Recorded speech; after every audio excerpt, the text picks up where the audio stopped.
தேவனோடு நடப்பது. தேவனோடு நடப்பது என்பது மனிதர்களால் நம்மால் முடியாது.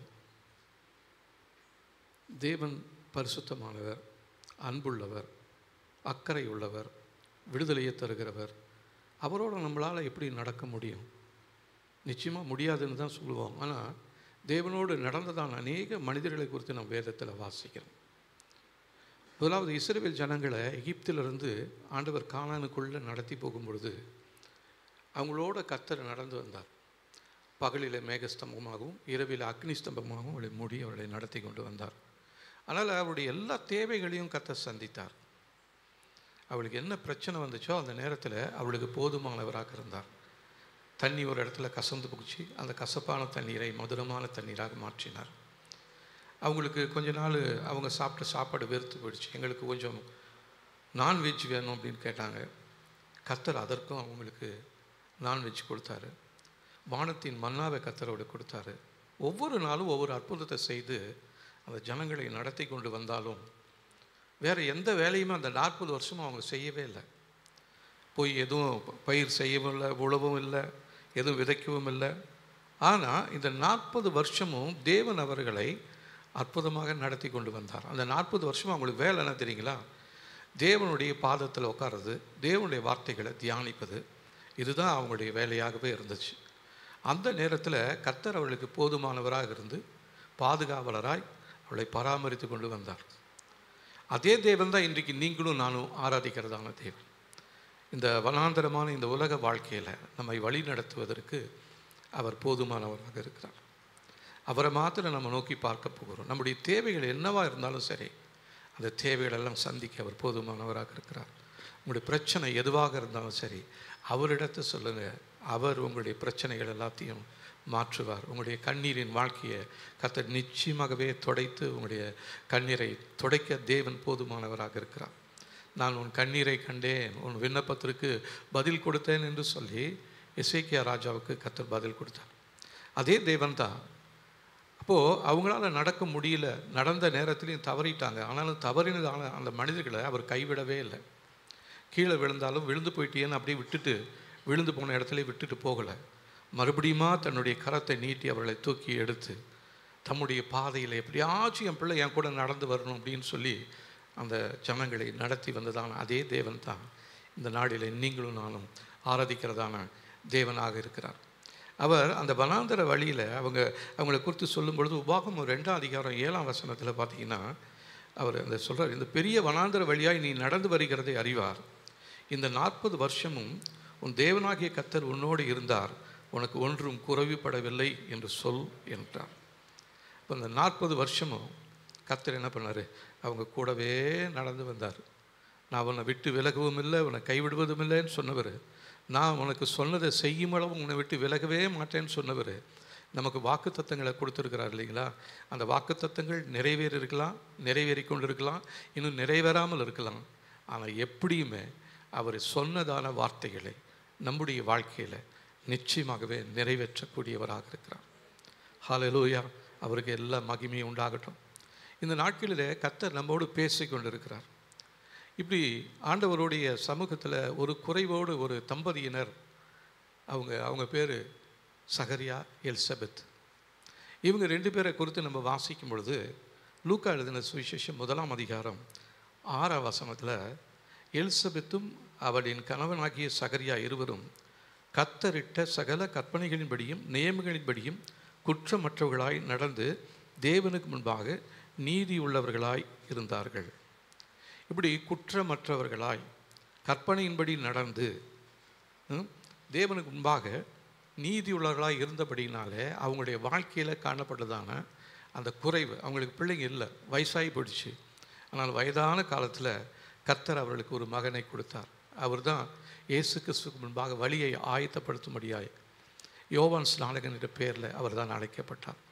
அப்போது நம்முடைய வாழ்க்கை கர்த்தருக்கு முன்பாக நீதியும் நியாயமும் குற்றம் இல்லாதபடி நீங்களும் நானும் நடப்போமானால் நம்முடைய வாழ்க்கையில் என்ன பிரச்சனை வந்தாலும் சரி, அந்த பிரச்சனைகள் எல்லாம் மாற்றக்கூடியவர், அதிலிருந்து ஒரு விடுதலையை தரக்கூடியதான தேவன் நீங்களும் நானும் ஆராதிக்கிறதான தேவன். ஹல்லேலூயா! இப்படி தான் ஏதேன் தோட்டத்தில் ஆதாமையும் ஏவாளையும் கர்த்தர் உருவாக்கி நடத்தி கொண்டு வந்தார். கர்த்தர் அவர்களோடு இருந்த நாட்களில் அவங்க நல்லா தான் நடந்தாங்க. ஒரு குறிப்பிட்ட நாளில் இந்த அம்மா தேவனுடைய சத்தத்தை கேட்காம பிசாசுடைய சத்தத்தை கேட்டவுடனே பிசாசு வந்து என்ன சொல்கிறான், அவன் எடுத்தவனையே கேள்வி தான் கேட்குறான். உங்ககிட்ட ஆண்டவர் ஏதாவது பாருங்கள், 3ஆம் அதிகாரத்தில் ஆதியாகமம் புஸ்தகம் 3ஆம் அதிகாரம் 1ஆம் வசனம் பாருங்க. தேவனாகிய கர்த்தர் உண்டாக்கின சகல காட்டு ஜீவன்களை பார்க்கிலும் சர்ப்பமானது தந்திரமுள்ளதாக இருந்தது. அது ஸ்திரீயை நோக்கி, நீங்கள் தோட்டத்தில் உள்ள சகல விருட்சங்களின் கனியையும் புசிக்க வேண்டாம் என்று தேவன் சொன்னது உண்டோ என்றது. புசிக்கலான்னு சொன்னார் இல்லை, அதை கேட்காம இவன் என்ன சொல்கிறான், புசிக்க வேண்டாம் என்று சொன்னது ஏதாகிலும் உண்டா. உடனே இந்த அம்மாவுக்கு திடீர்னு ஒரு ஐடியா வருது, எல்லாத்தையும் புசிக்கலாம் நாங்கள், ஆனால் இந்த இடத்துல புசிக்க வேணாம்னு சொன்னது ஒன்று தான் அப்படின்னு சொல்லிட்டு இந்த அம்மா என்ன பண்ணுறாங்க, தன்னுடைய இருதயத்தில் இருக்கிறதெல்லாம் ரிவீல் பண்ணுறாங்க. ஆமாங்க, இந்த மாதிரி இந்த தோட்டத்தில் நடுவில் இருக்கிற இந்த விருட்சத்தின் கனியை புசிக்கக்கூடாதுன்னு சொல்லிக்கிறேன். ஐயோ, அது சாப்பிட்டீங்கன்னா உங்கள் கண்ணு திறக்கப்படும், நீங்களும் தேவர்களை போல் இருப்பீங்க அப்படின்னு சொல்லி இவங்களை எக்ஸாக்ட்வேட் பண்ணி இவங்களுடைய இருதயத்தை தாம் பக்கமாக திருப்பிட்டான். அதனால் அதுவரையிலும் தேவனுடைய சத்தத்தை கேட்டு நடந்து கொண்டிருந்ததான அவர்கள், தேவன் அவர்களை தேடி வருகிறதான நேரத்தை அறிந்ததான அவர்கள் தேவனோடு நடக்க முடியாமல் இவங்க என்ன பண்ணுறாங்க, செடிகளுக்கு மறைவில் போய் ஒளிந்து கொண்டுகிறார்கள். ஆண்டவருக்கு தெரியும் இவங்க பண்ணிட்டாங்கன்னு சொல்லி. ஆண்டவர் அப்படியே விட்டுட்டு போயிருக்கலாம், போடா எப்படி செத்து போனேன். ஆனால் ஆண்டவர் என்ன பண்ணுறாரு தெரியுங்களா, அவனையும் பார்த்து, ஆதாமே நீ எங்கேப்பா இருக்கிற, டெய்லி நான் வரத்துக்கு முன்னாடி நீ காத்திருப்பியே, இன்றைக்கி எங்கே போனேன். அவருக்கு தெரியும், ஆனாலும் விசாரிக்கிறார். அப்படிப்பட்டதான அன்புள்ள தேவன் தான் நம்முடைய தேவன். நம்ம என்ன தான் வாழ்க்கையை விட்டு அவரோடு நடக்க முடியாமல் விலகி போனாலும் அதற்கு காரணம் தேவன் விரும்பாத சில பாவமான காரியங்கள் நம்முடைய வாழ்க்கையில் இருக்குமானால் அது தேவனோடு நடக்க முடியாதபடிக்கு நம்முடைய வாழ்க்கையை என்ன பண்ணியிருக்குது, தடை பண்ணி கொண்டே இருக்கிறது. ஒருவேளை இந்த நாளில் சற்று யோசித்து பாருங்கள், நீங்கள் ரட்சிக்கப்பட்ட நாளிலிருந்து நீங்கள் வந்த அந்த நேரம், இப்போ நீங்கள் நடக்கிறதான காரியங்கள். அப்போது ஆராதனைனா ஒரு விருப்பத்தோடு வந்திருப்போம், இப்போ ஆராதனைனா ஒரு சலிப்போடு வரோம்.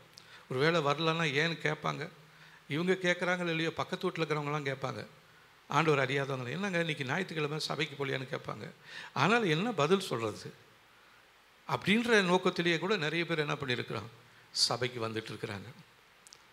அவங்களால தேவனோடு நடக்க முடியல. காரணம் என்ன தெரியுங்களா, அவங்க சற்று உட்காந்து யோசித்து பார்த்தா தேவன் நிச்சயமாக அவங்களோட உணர்த்துவார். இந்த காரியம்தான் உன்னுடைய வாழ்க்கையில் என் சமூகத்தை விட்டு உன்னை பிரித்து கொண்டே இருக்கிறது, அதை நீ சரி செய்து கொள் என்று சொல்லி ஆண்டவருடைய சத்தத்தை கேட்கும்படியாக அவங்களுடைய காதுகள் திறந்திருக்குமானால் நிச்சயமாகவே கர்த்தருடைய சத்தத்தை கேட்டு அவங்களும் மறுபடியுமாக எழுந்து நடப்பதற்கு ஆயத்தமுள்ளவர்களாக மாறுவாங்க. ஒருவேளை நீங்கள் எந்த இடத்துல விழுந்து போயிருந்தாலும் சரி, ஒருவேளை நடக்க முடியாத சூழல் இருந்தாலும் சரி, கர்த்தர் உங்களை மறுபடியுமாக தூக்கி எடுத்து நிறுத்தி அவரோடு நடக்க வைக்க தேவன் போதுமானவராக இருக்கிறார். ஹல்லேலூயா. அவருடைய அன்பு வெளியேறப்பட்டதுங்க. அவருடைய அன்பு மாறவே மாறுது. காலையில் ஆராதனையில் உட்காந்துட்டு இருந்தப்போ நான் பார்த்தேன், நிறைய பேர் சந்தோஷத்தோடு கேட்டுட்டு இருந்தாங்க. ஆனால் ஒரு சிலருடைய முகம் வந்து இன்னுமே ஒரு இறுக்கத்துக்குள்ளாகவே இருந்துச்சு. அது ஏன்னு தெரியல. அப்போ நான் நினைக்கிறேன், அவங்களுக்கும் தேவனுக்கும் இடையில் ஏதோ ஒரு பிரச்சனை ஒன்று இருக்குது. அதனால தான் அவங்களுடைய முகம் வந்து பிரகாசமாக இல்லை, துக்கத்தோடு இருக்கிறத என்னால் உணர முடிஞ்சது. நான் இப்போ ஜெபம், ஆண்டவரே இவங்களுக்கும் என்ன காரியத்தில் இவங்களுடைய முகம் இப்படி துக்கமாக இருக்குதுன்னு தெரியல, அவங்களுடைய துக்கத்தை மாற்றும் ஆண்டவரே, அதுக்கு என்ன காரணம். அப்போ ஆண்டவர் கேட்டார், அவங்களுடைய வாழ்க்கையில் மறைந்திருக்கிற சில தீமையான காரியங்கள் அவங்களுடைய வாழ்க்கையில் என்னால் கிரியை செய்ய முடியாதபடிக்கு என்னை தடை செய்து கொண்டு இருக்கிறதுன்னு சொல்லி. இப்போ ஆண்டவர்கிட்ட நான் கேட்டேன், ஆண்டவர் உங்களை தடை செய்ய முடியுமா, யாராலையும் கர்த்தரால் தடை செய்ய முடியுமா. என்ன சொல்கிறீங்க, கர்த்தரை தடை செய்ய முடியும்.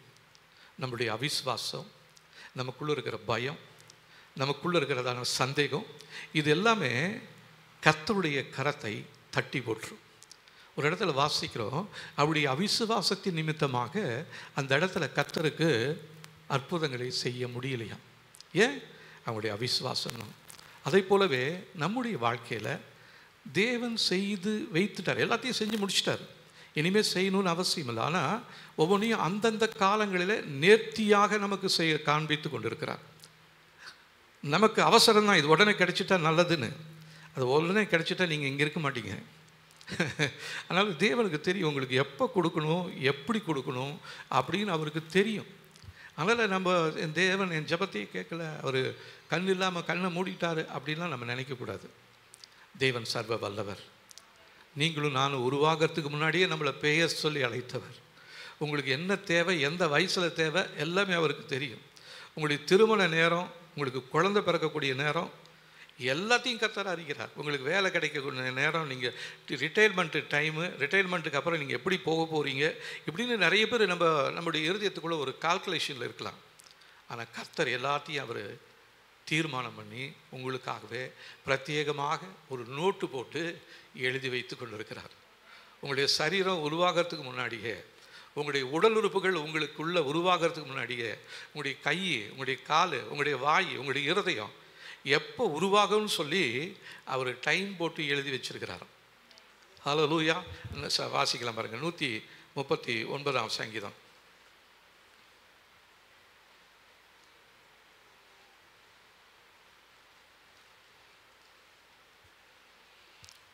பதினாறாம் 15 வாசிக்கலாம் பாருங்க.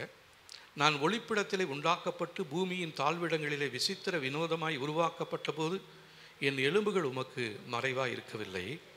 என் கருவை உம்முடைய கண்கள் கண்டது. என் அவயவங்களில் ஒன்றாகிலும் இல்லாத போதே அவைகள் அனைத்தும் அவைகள் உருவேற்படும் நாட்களும் உம்முடைய புஸ்தகத்தில் எழுதியிருந்தது. அப்போ விசேஷமாக நமக்கென்று ஒரு புஸ்தகம் ஒன்று போட்டிருக்கிறார், நோட்டு வச்சிருக்கிறாரு. அதில் எல்லாத்தையும் அவர் எழுதி வச்சிருக்கிறாரு.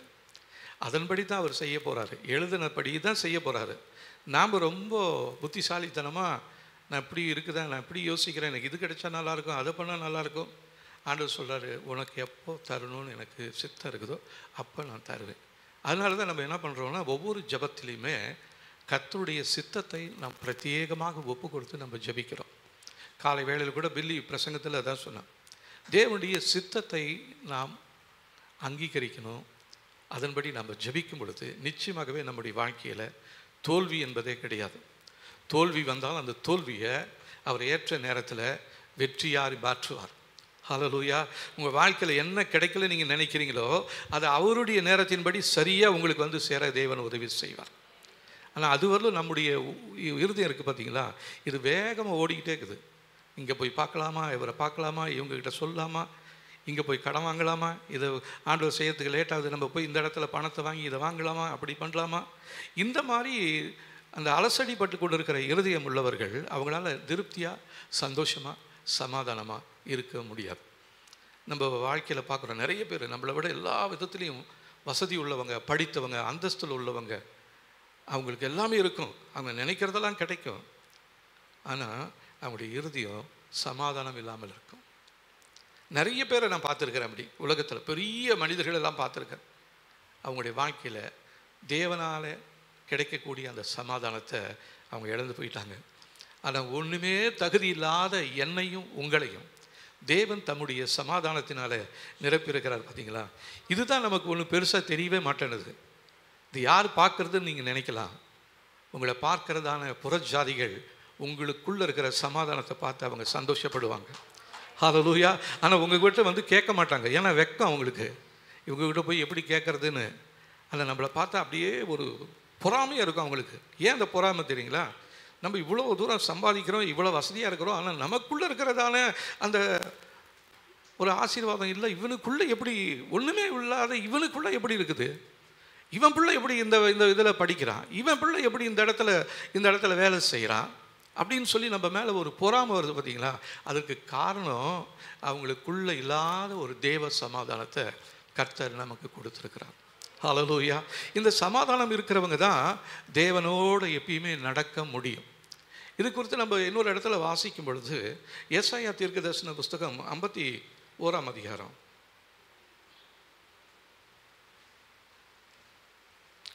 57ஆம் அதிகாரம் 2ஆம் வசனம். இந்த வசனத்தை வந்து எங்கே போய் நம்ம வாசிக்கலாம் அப்படின்னு சொன்னால், சுடுகாட்டில் போனால் இந்த வசனத்தை வாசிக்கலாம். ஏன் தெரியுங்களா, அவங்களுக்கு அப்போ தான் ஒரு நம்பிக்கை வரும். இந்த ஆண்டவர் அறியாதவங்க கூட சில நேரத்தில் இந்த மரண இந்த இதை குறித்து இந்த வீடியோவில் இதெல்லாம் வரும்பொழுது கீழே வந்து அவங்க கமெண்ட்ஸில் சொல்லுவாங்க, RIP அப்படின்னு என்னது ரெஸ்ட் இன் பீஸ் அப்படின்னு. இது எங்கேருந்து வந்தது? இங்கே தேவனுடைய வசனம் தான். நேர்மையாய் நடந்தவர்கள் சமாதானத்துக்குள் பிரவேசித்து தங்கள் படுக்கைகளில் இளைப்பாறுகிறார்கள். இப்போ இதை போட்டதுனால அவங்களுக்கு இளைப்பாறுதல் வந்துருச்சுன்னு நினைக்கிறீங்களா? இல்லை. தேவ சமாதானத்தோடு இருந்து அவங்க நித்திரை அடைந்திருந்தாங்கன்னா அவங்களுக்கு சமாதானம் இளைப்பாறுதலோடு இருப்பாங்க. நிறைய பேர் இளைப்பாறுதல் இல்லாதபடியே செத்து போயிருக்கிறாங்க. நிறைய பேர் சாகிற நேரத்தை பார்த்தீங்கன்னா பயந்துக்கிட்டு, ஐயோ அது வந்துருச்சு, செயினோடு வந்திருக்கிறான், கருத்த பிசாசு வந்திருக்குது, அப்படி இப்படிலாம் சொல்கிறாங்க. பக்கத்தில் இருக்கிறவங்க ஏதோ பெதத்துறான், இவனுக்கு ஏதோ பயம் வந்துருச்சு. இல்லை, அவன் கண்ணுக்கு தெரியுது. அப்போ தான் அவனுக்கு கண்ணை திறக்குது, ஆவிக்குரிய கண் அப்போ தான் திறக்குது. இப்போ அந்த ஆவி மண்டலத்தில் நம்மளை சுற்றிலும் இத்தனை பேய் இருக்குதே, இவ்வளோ பிளானோடு இருக்குதே அப்படின்னு அப்போ தான் அவனுக்கு ஒரு பயம் வருது. அந்த பயத்தில் தான் அவன் சொல்கிறான், ஐயோ சங்கிலியோடு வரானே, என்னை கூப்பிட்றானே, எனக்கு போகிறதுக்கு பயம் இல்லையான்னு. ஆனால் அதே நேரத்தில் தேவனுக்கு பயந்தவர்கள் இருப்பாங்க பார்த்தீங்களா, அவங்களுடைய முடிவத்தை பார்த்தீங்கன்னா ரொம்ப சந்தோஷமாக இருக்கும். மரண நேரத்துலையுமே அவங்க தங்களுடைய தேவனை பார்க்குற அந்த சந்தோஷமாக இருப்பாங்க. அப்படி நான் நிறைய பேரை பார்த்துருக்குறேன். இறக்கும் பொழுது சந்தோஷத்தோடு சமாதானத்தோடு செத்து போவாங்கன்னு நான் பார்த்துருக்குறேன். ஒரு சிலரை பார்த்துருக்கேன், அவங்க ரொம்ப பயத்தோடு வேதனையோடு சாகிறத நான் பார்த்துருக்குறேன். இப்போ இந்த கள்ளக்குறிச்சியில் பாருங்கள், அந்த இதை சாப்பிட்ட உடனே நிறைய பேரை பார்க்குறோம். அவங்க இப்படி போராடிக்கிட்டு இல்லைங்களா.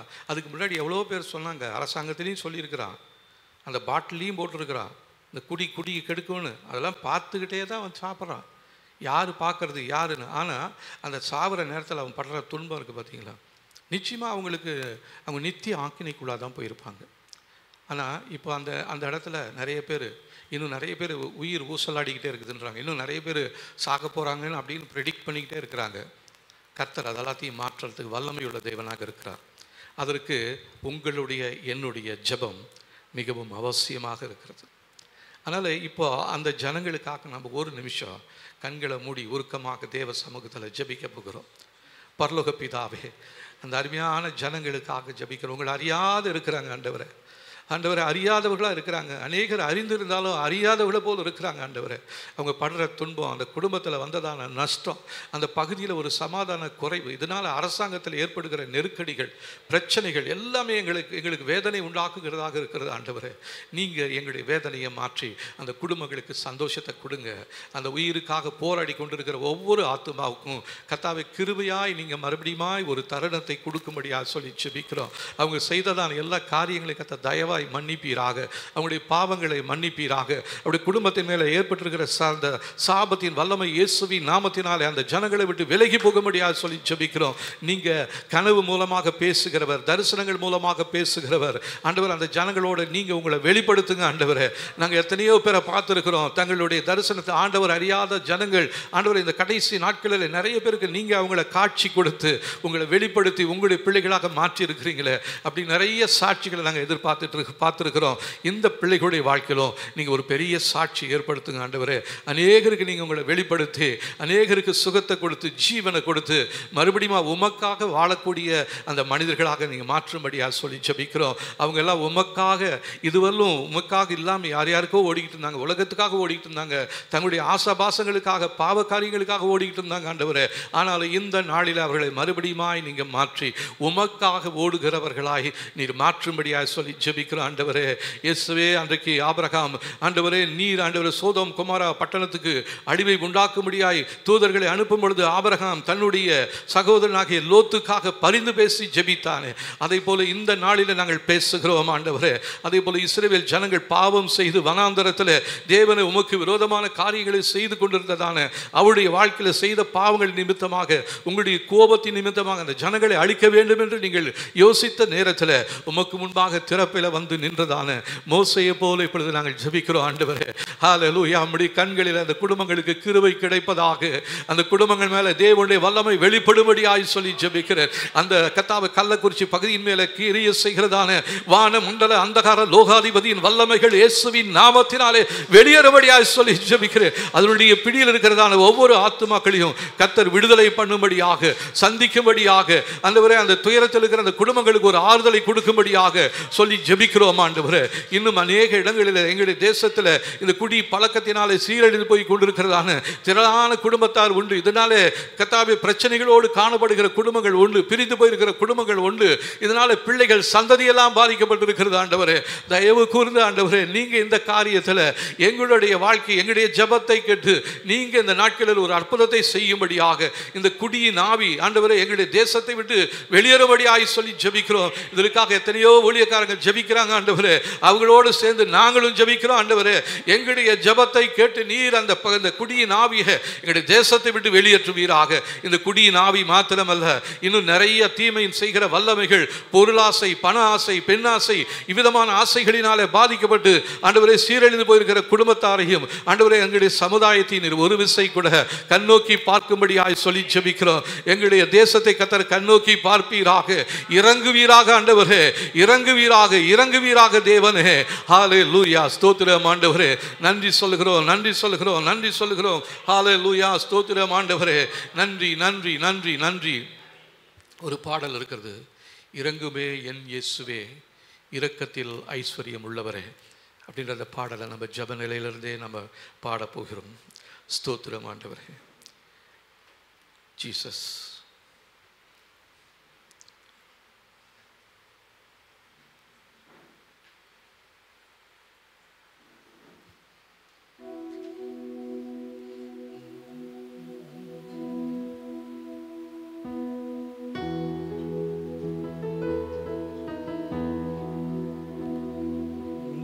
இறங்குமே என் இயேசுவே இரக்கத்தில் ஐஸ்வர்யமே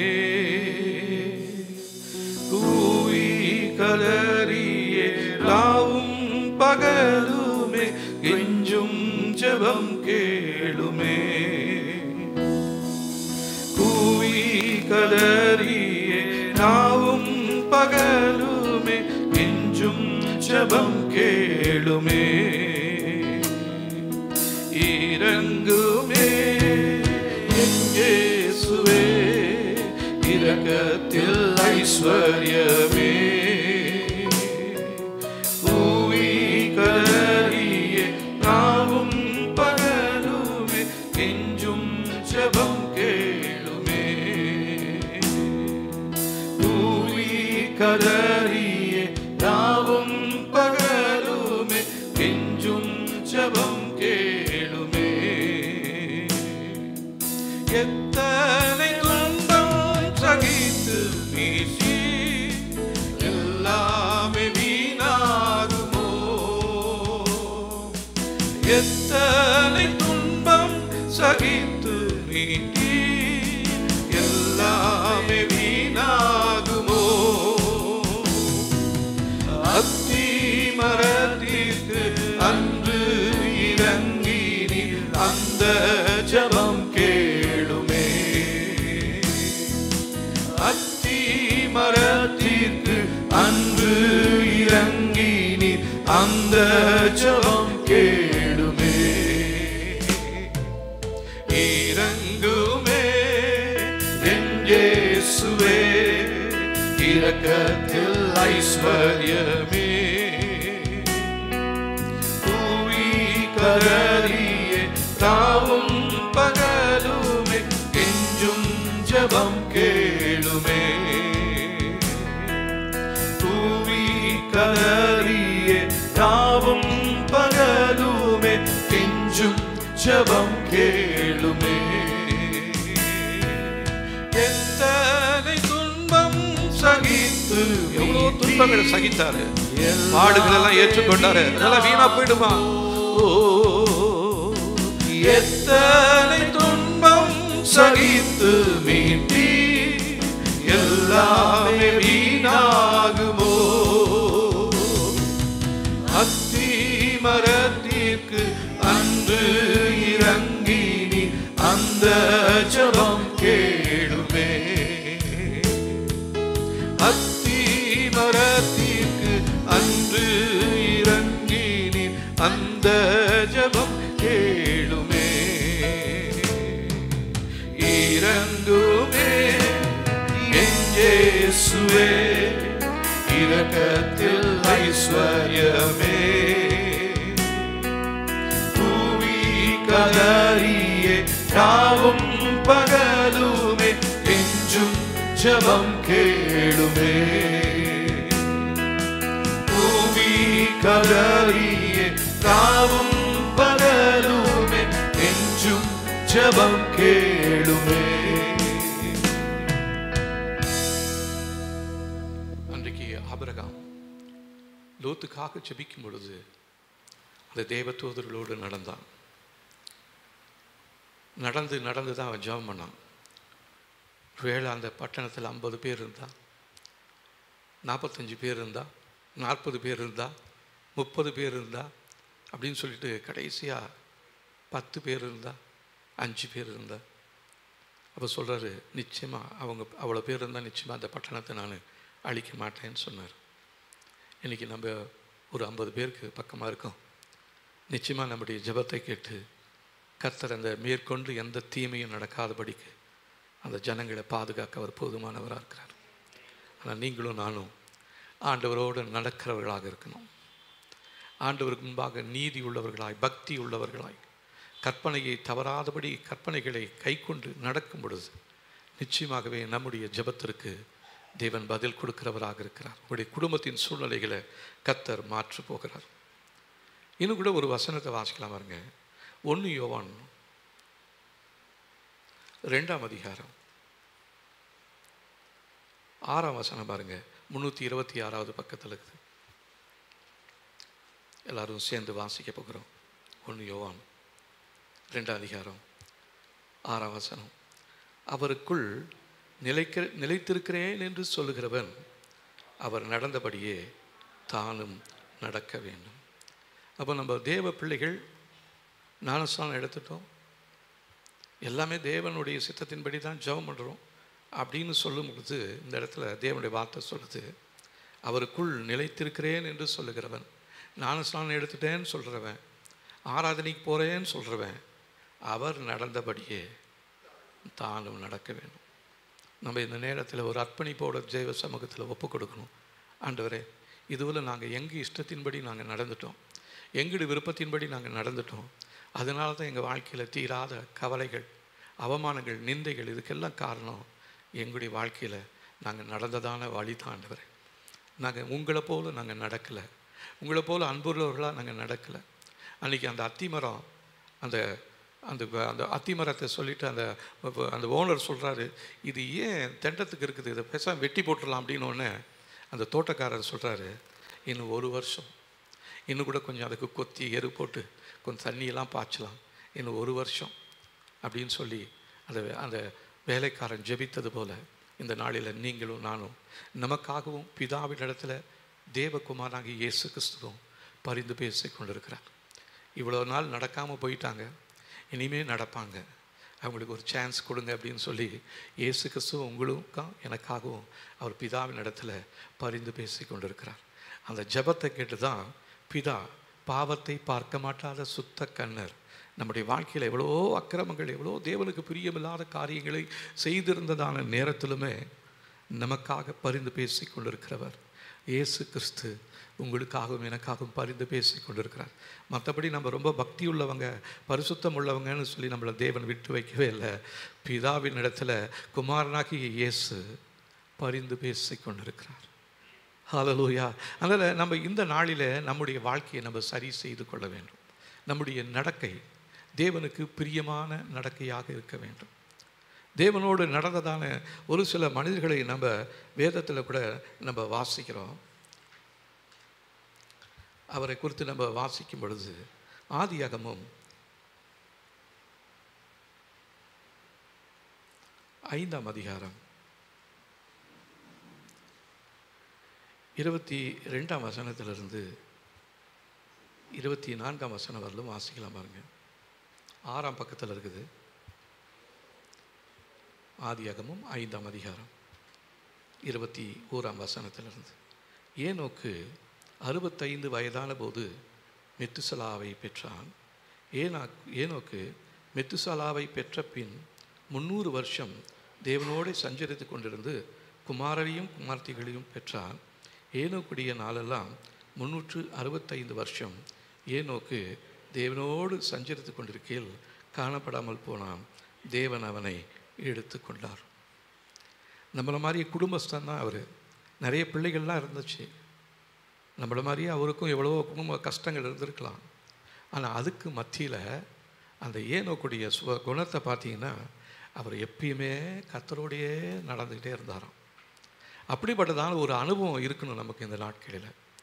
என்ன சூழ்நிலை வந்தாலும், என்ன பிரச்சனை வந்தாலும், கர்த்தாவை அழைத்தது நீங்கள், எனக்காக வாக்குத்தத்தங்களை கொடுத்துருக்குறீங்க, அந்த வார்த்தைகளெல்லாம் என் வாழ்க்கையில் நிறைவேற போகிறது, அதை மறந்து போவதற்கு நீர் அநீதியுள்ள தேவன் அல்லவே அல்ல, எனக்கென்று நீங்கள் எதெல்லாம் குறிச்சிருக்கிறீங்களோ அது எல்லாத்தையுமே நிச்சயமாக என் வாழ்க்கையில் நிறைவேற்றி முடிக்க போகிறீங்க ஆண்டவரே.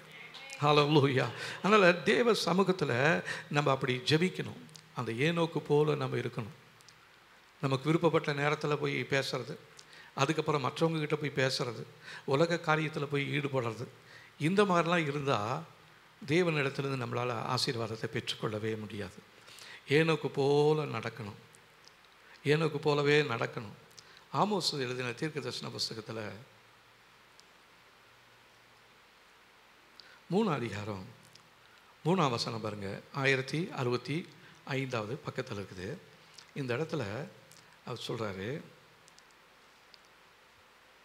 3 அதிகாரம் 3ஆம் வசனம், 2 பேர் ஒருமனப்பட்டிருந்தால் ஒழிய ஒருமித்து நடந்து போவார்களோ.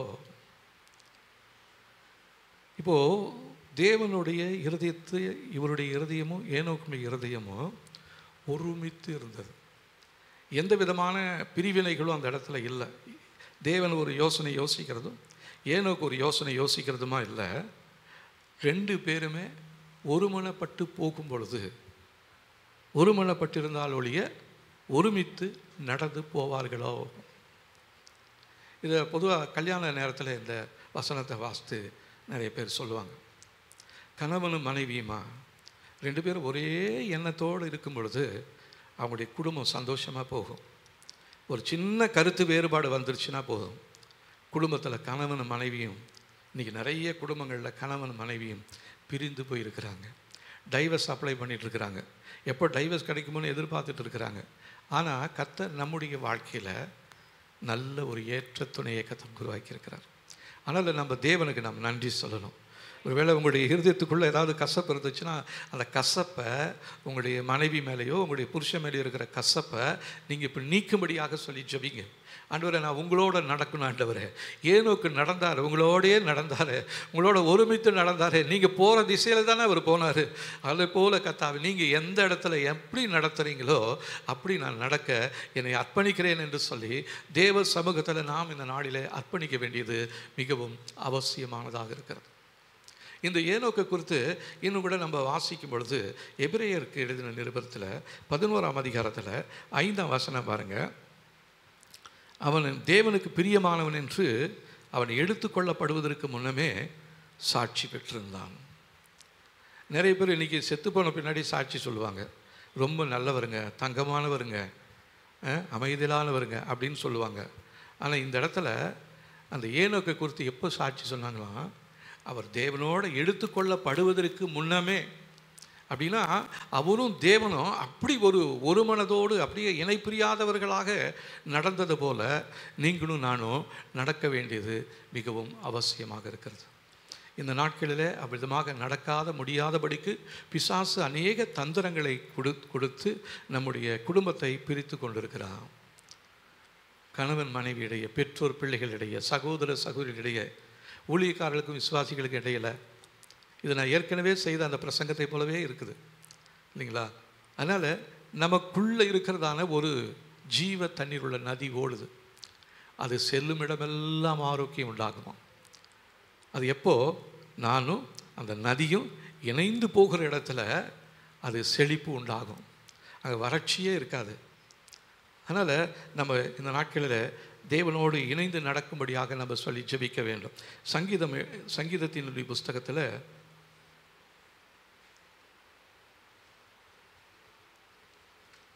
1ஆம் அதிகாரத்தில் நம்ம இதை குறித்து நம்ம வாசிக்கிறோம்.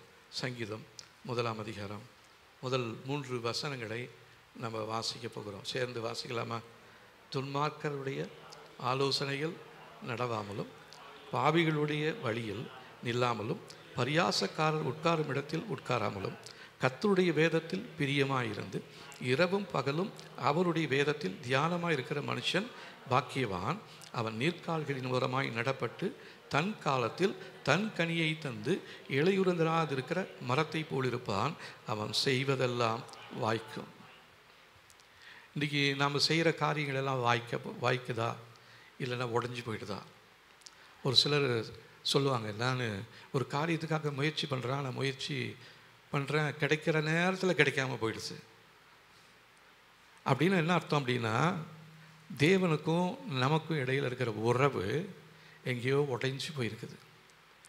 தேவனுக்கு பிரியமில்லாத ஏதோ ஒரு காரியம் நம்முடைய வாழ்க்கைக்குள்ளே மறைந்து இருக்குது. அது ஒருவேளை நம்முடைய எல்லைகளுக்குள்ளே இருக்கலாம், இல்லைன்னா நம்ம அஸ்திபாரத்துக்குள்ளே இருக்கலாம், இல்லைன்னா நம்முடைய தலைமுறை வழியாக வரலாம். அதை நம்ம உடைச்சி ஜெபம் பண்ணணும். ஆண்டவரே, எங்களுடைய குடும்பத்தின் மேலே காணப்படுகிறதான இந்த தீமையான வேரோட பிடுங்கி எறியப்படுவதாகும். தேவன் விரும்பாத சாபத்தின், தேவனுடைய விருப்பத்தின் இல்லாதபடி எங்களுடைய வாழ்க்கையில் செயல்படுகிற சாபத்தின் வல்லமைகள், பாவத்தின் காரியங்கள், அக்கிரமத்தின் காரியங்கள் எங்களை விட்டு வெளியேறுவதாக என்று சொல்லி நீங்களும் நானும் ஜெபிக்கும் பொழுது கர்த்தர் நிச்சயமாகவே நம்முடைய வாழ்க்கையில் நீர்க்கால்களின் ஓரமாய் நடப்பட்டு தன் காலத்தில் தன் கனியை கொடுக்கிற இலையுதிராதிருக்கிற மரத்தை போல இருப்போம். ஹல்லேலூயா. இப்போ இந்த உலக பிரகாரமான 4 காலங்கள் இருக்கிறது இல்லைங்களா? அதில் ஒரு காலம் இலையுதிர் காலம். ஆனால் தேவ பிள்ளைகளாகிய நாம் தேவனோடு நடப்போமானால் நம்முடைய வாழ்க்கையில் இலையுதிர் காலம் என்று ஒன்று இருக்கவே இருக்காது. அந்த இலையுதிர் காலம் பார்த்திங்கன்னா அந்த மரமெல்லாம் மொட்டையாக இருக்கும். நிழலுக்குள்ளே போய் யாரும் அது கீழே தங்க மாட்டாங்க. ஏன்னா எல்லா தலையும் கொட்டி போயிடுச்சு. வெயில் ஃபஸ்ட்டு தலையெல்லாம் மண்டையெல்லாம் வெடிக்கிற மாதிரி இருக்குது. அதனால் இங்கே போகலாம், எங்கே போகலாம், எங்கே போகலான்னு தான் தேடிக்கிட்டே இருக்கிறாங்க. இந்த நாட்களில் சமாதானம் இல்லாதபடிக்கு தங்களுடைய செல்வத்தை நம்பி ஏமாந்து போய்கொண்டு இருக்கிறவர்கள் உண்டு. ஆனால் அவர்களுக்கு மத்தியிலையும் அவங்க சமாதானத்தை இழந்த நேரத்தில் சமாதானத்தை கொடுக்கக்கூடும்படியாய் இலையுதிராதிருக்கிற மரத்தை போல உங்களை தேடி வருவார்கள். குடும்பங்கள் வரப்போகிறது. இது வருகிறதான காலங்களில் இது நடக்கப் போகிறது. காரணம், நாம் இலையுதிராதிருக்கிறதான மரம். பசியுள்ள ஆத்துமாக்களை திருப்தியாக்கும்படியாக கர்த்தர் உங்களுடைய வருமானத்தை கர்த்தர் பெருகச் செய்வார். உங்களிடத்தில் பழம் இருக்கிறது, கனிகள் இருக்கிறது. கனிகள் அற்றதான மொட்டை மரம் கிடையாது நீங்களும் நானும். இலையுதிராதிருக்கிறதான மரத்தை போல் இருக்கிறோம். ஆனால் நம்ம செய்வது எல்லாவற்றையும் கர்த்தர் வாய்க்கச் செய்வார். ஹல்லேலூயா. கடந்த நாட்களில் நான் இவ்விதமாக ஜெபித்து கொண்டிருந்த பொழுது இந்த பொருளாதார தேவையில் பிசாசு கிரியை செய்கிறதை என்னால் உணர முடிகிறது. ஆவியானவர் உணர்த்தினார். பொருளாதாரத்தில் நல்ல சம்பாத்தியம் இருந்தாலும் அவங்களுடைய வாழ்க்கையில் ஒரு ஆசீர்வாதம் இல்லாமல் இருக்குது. அதனால் அவங்களுக்குள்ளே இருக்கிற சமாதானம் கெட்டு போயிருக்குது. அவங்களுக்குள்ளே இருக்கிற ஐக்கியம் பிரிந்து போயிருக்கிறாங்க. கர்த்தர் அப்படிப்பட்டதான குடும்பங்களை இந்த நாட்களில் சீரடைய செய்ய போதுமானவராக இருக்கிறார். அதற்கு நீங்களும் நானும் கர்த்தரோடு எப்போதும் இணைந்து நடக்கும் பொழுது நிச்சயமாகவே நம்முடைய வாழ்க்கையை கீழாக்காமல் மேலாக்குவார், வாளாக்காமல் தலையாக்கப் போகிறார். நம்முடைய வியாபாரத்தை கர்த்தர் உயர்த்தி நிறுத்தப் போகிறார். குடும்பத்தை ஆச்சரியமாக வழி நடத்தப் போகிறார். அந்த தேவன் தான், இந்த தேவன் தான் என்றென்றும் உள்ள சதா காலங்களிலும் நம்முடைய தேவனாக இருக்கிறார். அவர் நம்முடைய மரண பரியந்த நம்மை நடத்த போதுமானவராக இருக்கிறார். இந்த தேவன் என்றென்றும் உள்ள சதா காலமும் நமது தேவன் மரண பரியந்தம் நம்மை நடத்திடுவார். ஆதி தேவன் அடைக்கலமே, அவர் நித்திய புயல் ஆதாரமே. ஆதி தேவன் அடைக்கலமே, அவர் நித்திய புயல் ஆதாரமே. காருண்யத்தாலே எடுத்துக் கொள்வார் தூய தேவன்பே. காருண்யத்தாலே எடுத்துக் கொள்வார் தூய தேவன்பே. மந்திரத்தில் நடிமாட்டி உன்னை இனிதாய் வருந்தி அழைப்பார். இவன் ஆந்திரத்தில் நயங்காட்டி உன்னை இனிதாய் வருந்தி அழைப்பா. இந்த தேவன் என்றென்று உள்ள சதா காலமும் நமது தேவன். மரண பரியந்தம் நம்மை நடத்திடுவார். அநாதி தேவனின் அடைக்கலமே, அவர் நித்திய புயல் கடுநாதாரமே. கருஞ்சத்தாலே இழுத்துக் கொள்வார் தூய தேவனே. காருண்யத்தாலே இழுத்துக் கொண்டார் தூய தேவனே. யுவனாந்திரத்தில் காட்டி உன்னை இனிதான் வருந்தி அழைப்பார். யுவனாந்திரத்தில் நயன் காட்டி உன்னை இனிதாய் வருந்தி அழைப்பார். இந்த தேவன் என்றென்று உள்ள சதா காலமும் நமது தேவன். மரண பரியந்தம் நம்மை நடத்திடுவார். அநாதி தேவனின் அடைக்கலமே, அவர் நித்திய புயல் கருநாதாரமே. அகப்பாறை காரிருளில் தூய தேவ ஒளியே. அகப்பாறை காரிருளில் தூய தேவ ஒளியே. நிறைந்த பள்ளத்தாக்குகளை அரும் நீரூற்றாய் மாற்றினாரே. அழுகை நிறைந்த பள்ளத்தாக்குகளை அரும் நீரூற்றாய் மாற்றினாரே. இந்த தேவன் என்றென்று உள்ள சதா காலமும் நமது தேவன். மரண பரியந்தம் நம்மை நடத்திடுவார். அநாதி தேவனின் அடைக்கலமே, அவர் நித்திய புயல் கடுநாதாரமே. அநாதி தேவனின் அடைக்கலமே, அவர் நித்திய புயல் கடுநாதாரமே. கிருபை கூர்ந்து மனதுருகும் தூய தேவனே. கிருபை கூர்ந்து மனதுருகும் தூய தேவனே. உன் சமாதானத்தின் உடன்படிக்கைதனை உண்மையாய் கர்த்தர் காத்துக் கொள்வார். உன் சமாதானத்தின் உடன்படிக்கைகளை உண்மையாய் கர்த்தர் காத்துக் கொள்வார். இந்த தேவன் என்றென்று உள்ள சதா காலமும் நமது தேவன்.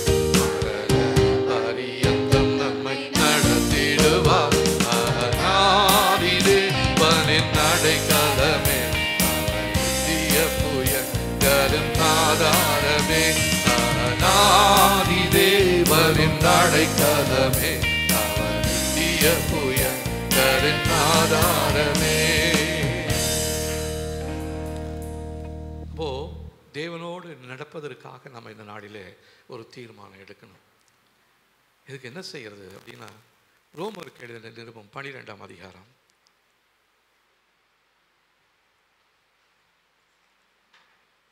1வது வசனம் பாருங்க. ரோமர் 12:1. அப்படி இருக்க சகோதரரே, நீங்கள் உங்கள் சரீரங்களை பரிசுத்தமும் தேவனுக்கு பிரியமான ஜீவ பலியாக ஒப்பு கொடுக்க வேண்டும் என்று தேவனுடைய இரக்கங்களை முன்னிட்டு உங்களை வேண்டிக் கொள்கிறேன். இதுவே நீங்கள் செய்யத்தக்க புத்தியுள்ள ஆராதனை. அப்போது புத்தியுள்ள ஆராதனை இருக்குது, புத்தி கெட்டதான ஆராதனை இருக்குது. இப்போ நீங்களும் நானும் செய்கிறது புத்தியோடு இருக்கிற ஆராதனையா இல்லை புத்தி கெட்டு போன ஆராதனையா? எந்த காரியத்திலுமே 2 காரியம் இருக்குது இல்லைங்களா? நல்லது இருக்குது, கெட்டது இருக்குது. புத்தியுள்ள ஆராதனை இருக்குது, புத்தி கெட்ட ஆராதனை இருக்குது. இப்போ இந்த நாளில் நீங்களும் நானும் ஆராதிக்கிறதான இந்த ஆராதனை கர்த்தரோடு நடப்போமானால் நிச்சயமாகவே நம்முடைய ஆராதனை ஒரு புத்தியுள்ள ஆராதனையாக இருக்கும்.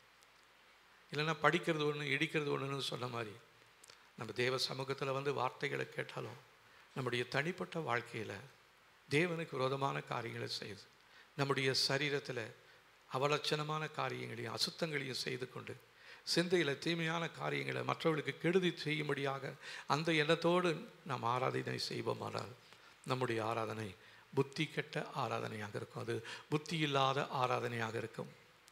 இந்த நாளில் தேவனோடு நடப்பேன் என்று சொல்லுகிறதான நீங்களும் நானும் நம்முடைய ஆராதனை புத்தியுள்ள ஆராதனையாக இருக்க கர்த்தர் நமக்கு உதவி செய்வாராக.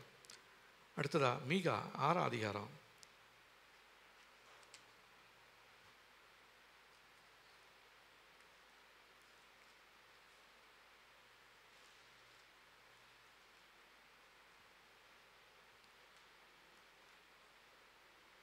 8ஆம் வசனம் பாருங்க.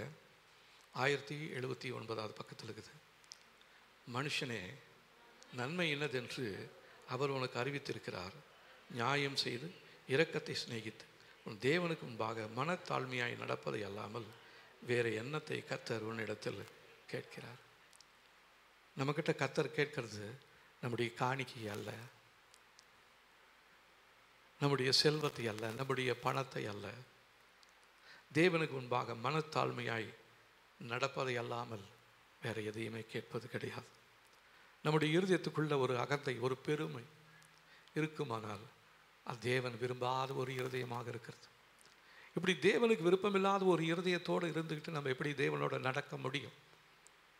2 பேர் ஒருமித்து நடக்கணும்னா அவங்க ஒருமித்து இருந்தால் தான் அவங்களால நடக்க முடியும். அப்போ தேவனோட நடக்கிறேன் என்று சொல்லியுமே ஒரு மனம் இல்லாமல் உள்ளத்தில் அசுத்தத்தோடு பாவமான காரியங்களோடு ஆதாம் ஏவாளை போல நீங்களும் நானும் நிறைய நேரத்தில் இருக்கிறோம். அது மறைத்து கொள்வதற்கு ஒரு சில இடங்களை நம்ம வைத்திருக்கிறோம். எப்படி பைபிள் எடுத்துக்கிறோம், ஆலயத்துக்கு வந்திருக்கிறோம், ஒரு சிரிப்பு சிரிக்கிறோம், கையை உயர்த்தி ஆராதனை செய்கிறோம், எல்லாமே செஞ்சிட்டு இருக்கிறோம். இதெல்லாம் காரணம் தெரியுங்களா? நம்மளை மறைச்சிக்கிட்டு இருக்கிறோம். நமக்குள்ளே இருக்கிற காரியங்களை எங்கே பரிசுத்தாவியானவர் வெளிப்படுத்திடுவார். அவருக்கு எல்லாமே தெரியும், ஆனால் வெளிப்படுத்தலை. ஏன் தெரியுங்களா? நம்ம மேலே அன்புள்ளவராக இருக்கிறார். அவர் இரக்கத்தின் தேவன். அவர் இரக்கத்தில் ஐஸ்வர்யம் உள்ளவர். அவர் தான் உங்களையும் என்னையும் இந்த காலை வேளையில் பார்த்து பேசுகிறாரு. நீ என்னோடு நடக்கணும்னு தான் நான் உங்ககிட்ட ஒரு எதிர்பார்ப்பு இருக்குது. நம்மக்கிட்ட ஒரு எதிர்பார்ப்பை கர்த்தர் வைத்திருக்கிறார். என்ன எதிர்பார்ப்பு? எப்பயுமே நீயும் நானும் எப்போவும் ஒன்றா இருக்கணும். இயேசு கிறிஸ்து இந்த உலகத்தில் இருந்த பொழுது அவர் ஜெபம் பண்ணார் இல்லைங்களா? பிதாவை நோக்கி சொல்கிறாரு, நீங்களும் நானும் ஒன்றா இருக்கிறது போல என் வார்த்தையை கேட்குற இந்த ஜனங்களும் நாங்களும், நீங்களும் நானும் இவங்களோட ஒன்றா இருக்கணும் அப்படின்னு சொல்லி தான் பிதாவின் இடத்துல அவர் ஜெபம் பண்ணுறார். அப்போ ஆண்டவருடைய இறுதிய ஏக்கம் பாருங்கள் எவ்வளோ பெரிதாக இருக்குது. நம்மக்கிட்ட ஒரு தேடி வந்திருக்கிறார், கனி தேடி வந்திருக்கிறார். கனி இல்லாத வாழ்க்கை நம்ம இடத்துல இருக்குமானால் அவருடைய இறுதி எவ்வளோ வேதனைப்படும் இல்லைங்களா? நீங்கள் ஒரு நன்மை ஒரு இடத்துல கிடைக்கும், இவங்கக்கிட்ட பணத்தை கேட்டிருக்கிறோம், இங்கே கொடுத்துருவாங்கன்னு ஒரு நம்பிக்கையோடு போகும்பொழுது அவங்க உங்களுக்கு இல்லைன்னு சொல்லி ஒரு வார்த்தை சொன்னாங்கன்னா உங்களுடைய இறுதி எவ்வளோ வேதனைப்படும் இல்லைங்களா? ஒரு வேளை அவங்களுக்கு முன்னாடி எதுவுமே பேச முடியாது, ஆனால் இருதயத்துக்குள்ளே அவனை வஞ்சிப்போம், அவனை தூசிப்போம். இதுக்காகவே என்னை வர சொன்னேன், இவ்வளோ தூரம் செலவு பண்ணி வந்துக்கிறேன், ஒரு 10 பைசா கூட இல்லையா அவங்ககிட்ட அப்படின்ற மாதிரி நம்ம கேட்டுருவோம். ஆனால் மனுஷங்கிட்ட அப்படி பேசுகிறதில்ல. ஆனால் தேவனிடத்தில் நம்ம என்னென்னமெல்லாம் பண்ணிக்கிட்டே இருக்கிறோம், என்னென்னலாம் தகுடு தட்டம் பண்ணுறோம், என்னெல்லாம் திருட்டு வேலை பண்ணிக்கிட்டு இருக்கிறோம், அது எல்லாத்தையுமே தேவன் பொறுத்துக்கிட்டே தான் இருக்கிறாரு. தேவன் சீக்கிரமாக வரப்போகிறாரு. ஏனோக்க எடுத்துக்கொண்டதான தேவன் உங்களையும் என்னையும் குறித்து ஒரு நோக்கம் வைத்திருக்கிறார். நாம் இந்த பூமிக்குரியவர்கள் அல்ல, இந்த உலகத்துக்குரியவர்கள் அல்ல, நாம் பரலோக ராஜ்யத்திற்குரியவர்கள். ஹல்லேலூயா. ஆமாம், அருமையான சகோதரி சாரா நவரஜ் அவங்க ஒரு பாட்டு எழுதியிருப்பாங்க. அதில் அவங்க சொல்லுவாங்க, கட்டின வீடும் நிலம் பொருளும் கண்டிடும் ஊற்றார் உறவினரும், கட்டின வீடும் நிலம் பொருளும் கண்டிடும் ஊற்றார் உறவினரும், கூடுவிட்டு உன் ஆவி போனால் கூட உன்னோடு வருவதில்லை, வருவாய் தருணமிதுவே அழைக்கிறாரே, வல்ல ஆண்டவர் இயேசுவண்டை வருவாய் தருணமிதுவே அழைக்கிறாரே, வல்ல ஆண்டவர் அன்னை வீடும் நிலம் பொருளும் கண்டிடும் ஊற்றார் உறவினரும் கட்டின வீடும் நிலம் பொருளும் கண்டிடும் ஊற்றார் உறவினரும் குடுவிட்டு உன் ஆவி போனால் கூட உன்னோடு வருவதில்லை. வருவாய் தருணம் இதுவே அழைக்கிறாரே வல்ல ஆண்டவர் இயேசு அன்னை. வருவாய் தருணம் இதுவே அழைக்கிறாரே வல்ல ஆண்டவர் இயேசு அன்னை. நல்ல ஒரு தருணத்தில் கர்த்தர் நம்மளோடு பேசிகிட்டே இருக்கிறாரு. எனக்கு உன் மேலே ஒரு ஏக்கம் இருக்குது, உன் மேலே ஒரு பாசம் இருக்குது, உன் மேலே ஒரு பிரியம் இருக்குது. அதனால தான் இந்த நேரத்தில் நான் உன்னோட பேசிக்கிட்டே இருக்கிறேன். நீ என் கூட நடந்து வா, நீ என் கூட நடந்து வா. அப்படி தான் தேவன் நம்மை அழைக்கிறார். நம்ம இந்த நேரத்தில் என்ன பதில் சொல்ல போகிறோம்? இல்லை எப்பயும் போல வந்தது போலவே போயிட்டே இருக்க போகிறோமா? வந்தது மாதிரி இருக்கவே கூடாது. வந்தது போல வந்தப்போ யார் யார் கூடயோ நடந்தோம், எதுக்காகவோ ஓடணும். ஆனால் இனி என் வாழ்க்கையில் நான் நடக்கும் பொழுது ஆண்டவரே அது உமக்காக தான் நான் நடப்பேன்.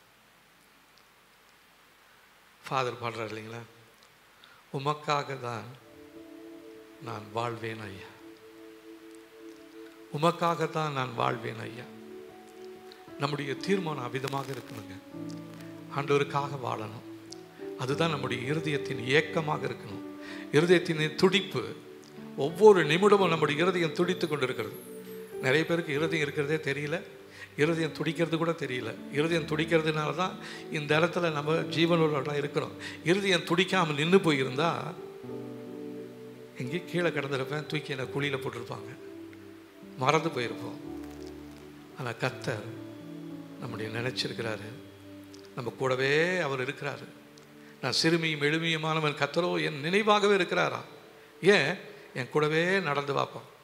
நீங்கள் உங்கள் பிள்ளைகளை பெற்ற பிள்ளைகளை உங்கள் கூடவே இருப்பதை நீங்கள் விரும்புவீங்களா?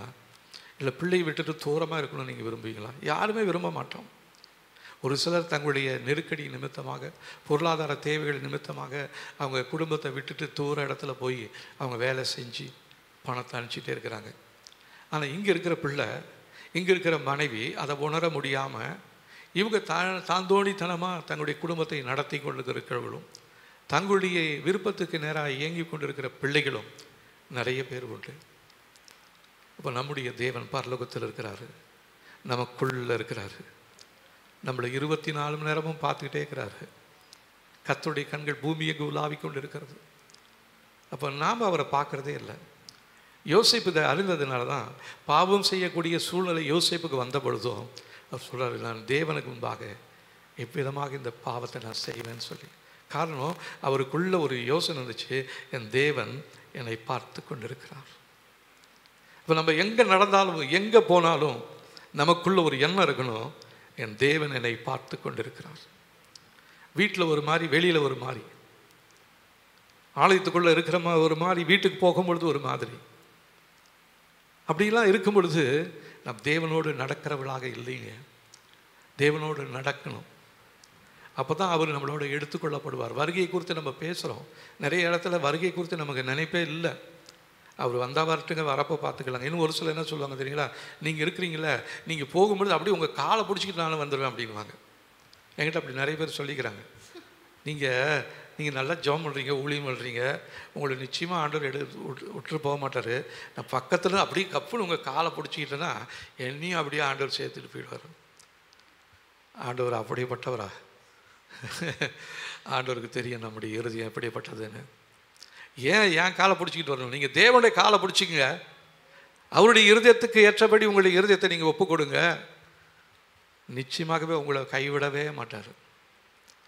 உங்களுக்கு சொன்னதை செய்யும் அளவு உங்களை விட்டு விலகுவதும் இல்லை, கைவிடுவதும் இல்லைன்னு சொன்னவர் உங்களை விட்டு விலகவே மாட்டார். நான் உன்னை விட்டு விலகுவதும் இல்லை, உன்னை கைவிடுவதும் இல்லை என்று சொன்னதான தேவன் 24 மணி நேரமும் 365 நாளும் நீங்கள் உயிரோடு இருக்கிற நாளெல்லாம் கத்த நீங்கள் உயிரை உங்களை விட்டு எடுக்கிற நேரத்துலையும், இல்லைன்னா ஆண்டோடைய வருகையில் வந்து உங்களை எடுத்துக்கொள்கிற நேரம் வரையிலுமே உங்கள் மேலேயே தன்னை கண்ணை வைத்து கொண்டு உங்களுக்கு ஆலோசனை சொல்லுவார். நீங்கள் நடக்க வேண்டிய வழியை காண்பிப்பார்.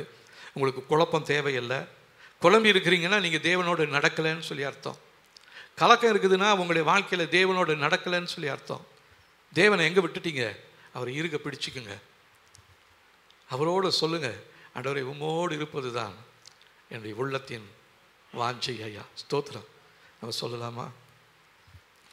உம்மோடு இருப்பது தான் உள்ளத்தின் வாஞ்சை ஐயா,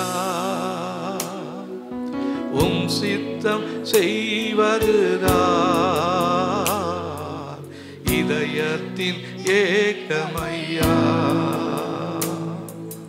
உம்மோடு இருப்பதுதான் உள்ளத்தின் வாஞ்சையா, உம் சித்தம் செய்வதுதான் இதயத்தின் ஏக்கமையா. ஏசையா உம்மைதானே என் முன்னே நிறுத்தியுள்ளே. ஏசையா உம்மைதானே என் முன்னே நிறுத்தியுள்ளே. எனக்காக யாவையும் செய்பவரே, செய்து முடித்தவரே. எனக்காக யாவையும் செய்பவரே, செய்து முடித்தவரே. என் பாரங்கள் என் சுமைகள், என் பாரங்கள் என் சுமைகள் உன் பாதத்தில் இறக்கி வைத்தே. உம் பாதத்தில் இறக்கி வைத்தே. ஏசையா உம்மைதானே என் முன்னே நிறுத்தியுள்ளே. ஏசையா உம்மைதானே என் முன்னே நிறுத்தியுள்ளே. அப்போ அவரோட நடக்கும் பொழுது அவர் நம்முடைய பாரங்களை எல்லாம் அவர் ஏற்றுக்கொள்வார். நம்முடைய பலவீனங்கள் எல்லாம், அவர் நோய்கள் எல்லாம் சுமந்து தீர்த்தார். நான் ஸ்கூல் படிக்கும் பொழுது நானும் என் ஃப்ரெண்டும் நாங்கள் நடந்து தான் போவோம். ஏறக்குறைய ஒரு 3-4 கிலோமீட்டர் போகணும் ஸ்கூலுக்கு. போகிற வழியில் ஒரு காட்டு வழியாக வரும். இப்போ அதெல்லாம் பெரிய பெரிய வீடாயிடுச்சு. அப்போது அங்கே கிடக்கிற ஒரு குச்சி எடுத்து நானும் என் நண்பனும் 2 பேரும், அவன் பையன் என் பையன், டிஃபன் பாக்ஸ் எல்லாத்தையும் போட்டு அவன் ஒரு பக்கம் நான் ஒரு பக்கம் பிடிச்சிட்டு வருவான். அப்போ எங்களுடைய பாரம் வந்து ரொம்ப குறைஞ்சது மாதிரி இருக்கும். தனியாக நான் பையை தூக்கிட்டு வரதை விட 2 பேர் இணைஞ்சு தூக்கிட்டு வந்தோம்னா எப்படி இருக்கும் இல்லைங்களா? அதே போல் தான் ஆண்டவர் நம்மளை ஷேர் பண்ணுறாரு நம்மக்கிட்ட. நாம் தான் அவர்கிட்ட ஷேர் பண்ணுறதே இல்லை. கணவன் மனைவி இடையில் ஒரு பேச்சு கிடையாது. ஷேர் பண்ண இவளுக்கு என்ன வேறு பொழப்பு, இந்த ஆளுக்கு என்ன வேறு பொழப்பு அப்படின்னு இருக்கிறோம். அப்படி இருக்கவே கூடாது. நமக்குள்ள ஒரு ஷேரிங் இருக்கணும். குடும்பத்துக்குள்ளே இருக்கணும், தேவனுக்குள்ளாகவும் இருக்கணும். தேவனுக்குள்ளே இருந்தால் தான் குடும்பத்துக்குள்ளே வரும். குடும்பத்தில் சமாதானம் இல்லைன்னு வச்சிங்க, ஷேரிங் இல்லைன்னு வச்சிங்க, தேவனோட உங்கள் ஷேரிங் இல்லை. உங்களுடைய ஷேரிங் வேறு எங்கேயோ இருக்குது.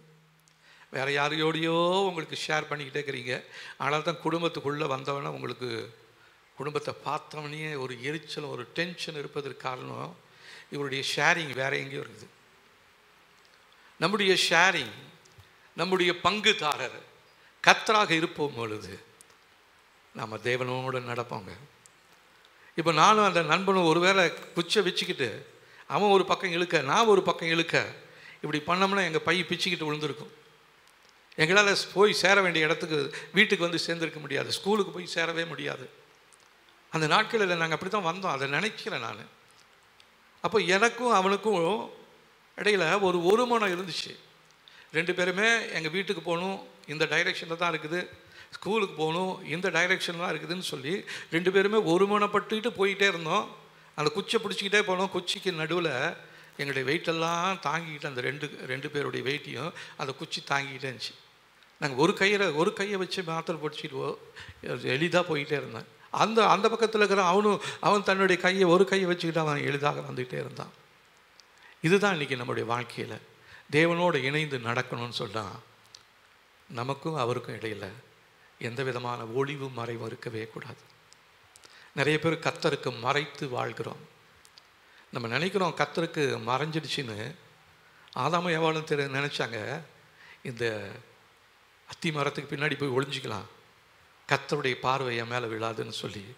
ஆனால் கர்த்தர், நீங்கள் வானத்துக்கு மேலே போனாலும் சரி, பாதாளத்தில் இறங்கி படுக்க போட்டாலும் சரி, உங்களை பார்க்கறதான அவருடைய கண், அதுக்கு முன்னாடி நீங்கள் எங்கேயுமே தப்பிக்கவே முடியாது. கர்த்தர் இந்த நாளில் ஏதோ ஒரு காரியத்தை நம்மக்கிட்ட மறுபடியும் உணர்த்திக்கிட்டே இருக்கிறாரு. உங்கள் குடும்பத்துக்குள்ள மறைஞ்சிருக்கிறதான சில தீமையான உறவுகள், சில தீமையான காரியங்கள், சில தீமையான நபர்கள் உங்களுடைய வாழ்க்கையில் இருக்கிறபடியினால்தான் உங்களால் ஆராதனைக்கு வந்தாலும் சந்தோஷமாக இருக்க முடியல. அப்படியே பேய் அரைஞ்ச மாதிரி இருக்கிறோம். தேவ பிரசன்னத்தில் வந்தாலும் அவரை நோக்கி பார்க்கக்கூடிய முகங்கள் வெட்கப்பட்டு போனதில் பிரகாசம் அடைந்ததுன்னு சொல்கிற வார்த்தையை சொன்னாலும் நம்முடைய முகம் வெட்கத்தினாலே துக்கத்தினாலே நிரம்பி இருக்கிறது. ஆனால் அதை மறைக்கிறதுக்காக நம்ம என்னென்னமெல்லாம் செட்டப் பண்ணிக்கிட்டே இருக்கிறோம். தேவனோடு நீங்கள் இணைந்து நடக்க ஆரம்பிச்சிடுங்க, உங்களுடைய பிரச்சனைகள் எல்லாத்தையும் கர்த்தர் மாற்றுவார். மறைந்து போய் இருக்கிற காரியங்களெல்லாம் கர்த்தர் வெளியேற்றுவார். அல்லது வெளியே வரல நீங்கள் நினைக்கலாம், வெளியே வர முடியலையே நீங்கள் நினைக்கலாம், முயற்சி பண்ணுறதே நீங்கள் நினைக்கலாம். அந்த முயற்சியெல்லாம் பண்ணாமல் தேவனோடு நடக்கும்படியாக நீங்கள் முயற்சி செய்யுங்க. கர்த்தர் உங்களுடைய வாழ்க்கையை மாற்றுவார். உங்களுடைய துக்கத்தை சந்தோஷமாக மாற்றுவார். உங்களுடைய கண்ணீரை கர்த்தாவை களிப்பாக மாற்றுவார். ஹல்லேலூயா. இதுதான் தேவன் இந்த நாளிலே நமக்கு கொடுக்குற வாக்குத்தத்த வார்த்தை. நீ என்னோட நடந்து வா, உன் வாழ்க்கையவே நான் மாற்றுறேன்னு சொல்கிறாரு. ஆனால் நம்மளால் அதுதான் செய்ய முடியல. மனுஷங்களோடு நடக்கிறோம், வேலை செய்கிற இடங்களில் நடக்கிறோம், படிக்கிறவங்களோடு நடக்கிறோம். தேவனோட மாத்திரம் நமக்கு நடக்கிறதுக்கு நமக்கு முடியல. ஏன் நமக்குள்ள மறைஞ்சிருக்கிற தீமையான காரியங்கள். 1 தீமோத்தேயு 4 அதிகாரம்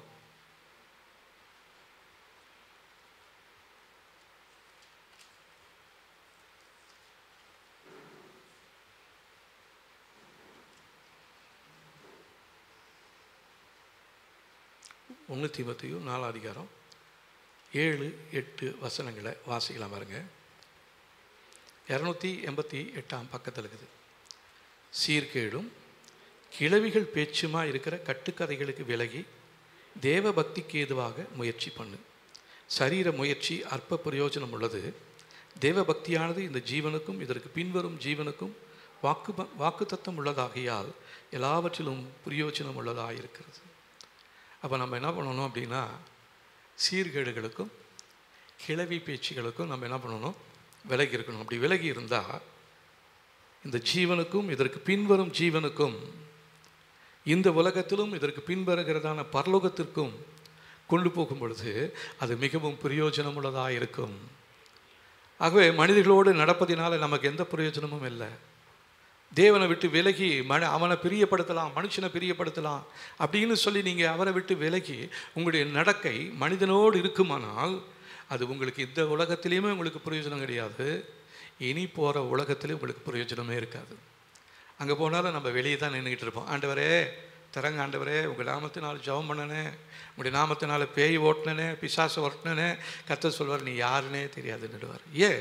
தேவனோடு நடக்காமல், தேவனோடு நடக்கிறதுக்கு ஒரு முயற்சி பண்ணாமல் ஒரு தீர்மானம் எடுப்போம். இந்த நாளில் கர்த்தர் தீமையான காரியங்களை நன்மையாக மாற்றுவார். கஷ்டமான காரியம் ஒன்றுமே இல்லை. கர்த்தர் நம்மளோடு இருந்தாருன்னா அவரால் செய்யக்கூடாதுன்னு சொல்லி எதுவுமே இல்லைங்க. உங்கள் வாழ்க்கையில் காணப்படுகிற எல்லா குறைவுகளையும் நிறைவாக்குவார். உங்களுடைய பலவீனங்களை மாற்றுவார். நீங்கள் பவுலை போல சொல்லலாம், என் பலத்தில் உங்களுடைய பலவீனத்தில் உங்களுடைய பலன் பூர்ணமாய் விளங்கும் என்று சொன்ன தேவனுடைய வார்த்தை நம்முடைய பலவீனத்தை மாற்றக்கூடியதாக இருக்கிறது. அவர் இருந்தார்னா அவர் சொல்கிற வார்த்தையெல்லாம் நம்ம காதுக்கு கேட்கும். எங்கே நாம் தான் அவர் கூப்பிட்ற தூரத்தை விட அவருடைய சத்தத்தை கேட்காம விட்டு விலகி போயிட்டே இருக்கிறோமே. தேவன் நம்மக்கிட்ட காதில் வந்து குசு குசுன்னு பேசினா கூட வேறு தேவையில்லாத கிளவி பேச்சுகளும் வீண் பேச்சுகளும் நம்மக்கிட்ட இருக்கிறதுனால தான் தேவனுடைய சத்தம் நம்முடைய காதில் கேட்க மாட்டேனுது. அப்போ இந்த நாளில் நம்ம ஒரு தீர்மானம் எடுப்போம். ஆண்டவர், என்னுடைய ஆவி ஆத்மா சரீரத்தை உங்கள் கரத்தில் கொடுத்துட்றேன். என் காதை உங்கள் சமூகத்தில் ஒப்பு கொடுத்துட்றேன். என் கண்ணை உங்கள் சமூகத்தில் அர்ப்பணிச்சிட்றேன். என் கையை உங்களுடைய கரத்தில் ஒப்பு கொடுத்துட்றேன். என் காலை உங்களுடைய சமூகத்தில் ஒப்பு கொடுத்துட்றேன். தேவையில்லாத இடத்துக்கு போனேன், தேவையில்லாத காரியத்தை செய்தேன், தேவையில்லாத காரியத்தை பார்த்தேன், தேவையில்லாத காரியத்தை பேசினேன். அதனால தான் இன்றைக்கி வெட்கப்பட்டு துக்கப்பட்டு நான் வந்திருக்கிறேன். ஆண்டவரே, எனக்கு இந்த அவமானம் வந்ததற்கு காரணம் அது நீங்கள் இல்லை. நான் உங்களோட நடக்கலை.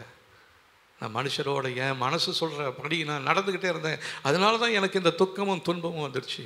இந்த நாளில் என்னை உணர்த்தி கொண்டு இருப்பதற்காக ஸ்தோத்திரம். நான் ஒரு விஷயம் கூட உங்களுடைய கரத்தில் என்னை தாழ்த்தி ஒப்பு கொடுக்குறேன் என்று சொல்லி தேவ கரத்தில் நம்மை தாழ்த்தி ஒப்பு கொடுக்கும் பொழுது, தேவனுக்கு பிரியமான பலியாக நாம் நம்மை ஒப்பு கொடுக்கும் பொழுது கர்த்தர் நம்முடைய வாழ்க்கையை மேன்மைப்படுத்துவார். ஹல்லேலூயா. ஏனோக்கு தேவனோடு நடந்தான், கர்த்தர் அவனோடு எடுத்துக்கொண்டார். நம்ம தேவனோடு நடக்கும் பொழுது நிச்சயமாக நம்மளை இந்த பூமியிலேயே வேதனையோடு விட்டு போகிற தேவன் அல்ல. ஹல்லேலூயா. உங்களுடைய துன்பத்தின் நாட்களுக்கும் துக்கத்தை கண்ட வருஷங்களுக்கும் சரியாக உங்களை மகிழ்ச்சியாக்கி உங்களை செழிப்புள்ள வனாந்திர வறட்சியான அந்த இடத்திலிருந்து உங்களுக்கு செழிப்பான ஒரு வயல் நிலத்தை போல கர்த்தர் உங்களை மாற்றப் போகிறார். அந்த வயல் நிலத்தில் வருகிற விளைச்சல் உங்களுக்கு மாத்திரமல்ல, உங்களுடைய குடும்பத்துக்கு மாத்திரமல்ல, உங்களுடைய உறவுக்காரர்களுக்கும், ஏன் இந்த தேசத்திற்கும் கர்த்தர் உங்களை ஆசீர்வாதமாக மாற்றுவார். இதுதான் தேவன் நம்மை குறித்து வைத்திருக்கிறதான திட்டம். இதற்கு நாம் என்ன பண்ணணும்? தேவனோடு இணைந்து நடக்க வேண்டும். நம்ம யாவரும் எழுதி நிற்போம். தேவ சமூகத்தில் ஒரு தீர்மானம் பண்ண போகிறோம். ஆண்டவரே, நாங்கள் உங்களோடு நடக்கும்படியாக நாங்கள் எங்களை அர்ப்பணிக்கிறோம். ஆண்டவரே பிதாவை, உம்மை நோக்கி நாங்கள் பார்க்குறோம். உங்களுடைய வழிகளில் நாங்கள் எங்களை அர்ப்பணிக்கிறோம். ஆண்டவரே, நீங்கள் எங்களோடு இருந்து எங்களை வழி நடத்தும்படியாய் இந்த நாளிலே நாங்கள் எங்களை உம்முடைய கரத்தில் நாங்கள் தாழ்த்தி ஒப்பு கொடுக்குறோம் என்று சொல்லி தேவ சமூகத்தில் நம்மை தாழ்த்தி ஒப்பு கொடுக்க போகிறோம். கர்த்தர் நம்மை வழி நடத்த போதுமானவராக இருக்கிறார். ஹல்லேலூயா. ஸ்தோத்திரம் ஆண்டவரே. ஹல்லேலூயா, ஹல்லேலூயா, ஹல்லேலூயா. நாம் நிற்பதும் நிர்மூலமாக இருப்பதும் கர்த்தருடைய சுத்த கிருபை. அவரோடு நடக்காமல் இருந்தாலும் அவர் நம் பின் தொடர்ந்து வந்து கொண்டே இருக்கிறார். என் மகன் எப்போ என் பக்கம் திரும்பான், என் மகன் எப்போ என் கரத்தை பிடித்து கொள்வா என்று சொல்லி தன்னுடைய கரத்தை நீட்டிக்கொண்டே இருக்கிறார். நம்ம தான் அதை உதாசீனப்படுத்தி கொண்டிருக்கிறோம். கர்த்தருடைய கையில் நம்முடைய கையை ஒப்பு கொடுத்துருவோம். ஆண்டவரே, இந்த நாளில் நீங்கள் என்ன நடத்துங்க. ஆண்டவரே,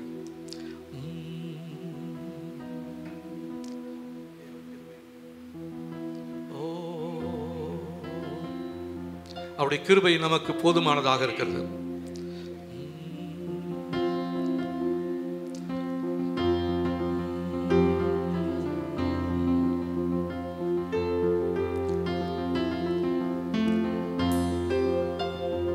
தேவ கிருபை என்றும் உள்ளதே, அவர் கிருபை என்றும் உள்ளதே.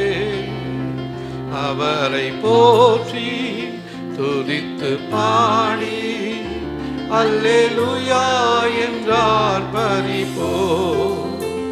அவரை போற்றி துதித்து பாடி அல்லேலூயா என்றார் பரிபோ. நெருக்கப்பட்டோ மடிந்திடாமல் கர்த்தர் தாம் நம்மை காத்ததாலே. நெருக்கப்பட்டோம், ஆனாலும் நம்ம மடிந்து போகல. ஆமென். கர்த்தரா காத்ததாலே.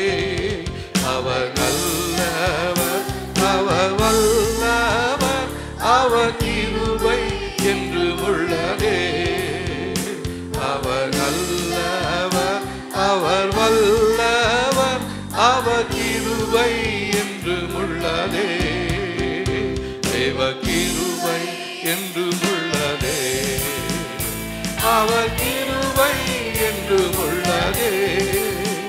அவரை போற்றி துதித்து பாடி அல்லேலூயா என்றார் பரிபோ. அவரை போற்றி துதித்து பாடி அல்லேலூயா என்றார் பரிபோ. சத்துரு சேனை தொடர்ந்து சூழ்கையில் பக்தனாம் தாவீதின் தேவன் நமக்கு. சத்துரு தன்னுடைய சேனையோடு நம்மளை பின்தொடர்ந்து வந்தாலும் நம்மளோடு நடக்கிறதான தேவன் நமக்கு துணையாக இருக்கிறார். சென்றாரே அவர் நல்லவர், அவர் கிருபை என்று உள்ளதே.